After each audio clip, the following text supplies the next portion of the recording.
First of all, clean the surface with an alcohol wipe. Make sure it's free of oil.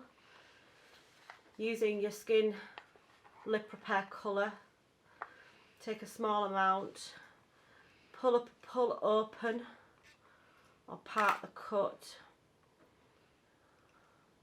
Place the silicone inside the cut using a wipe.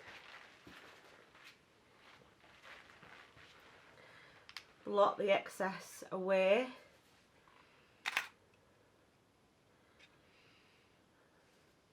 Making sure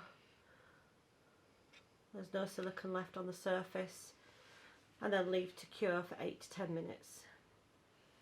So as you can see, the lip has been repaired. We now just need to use the powder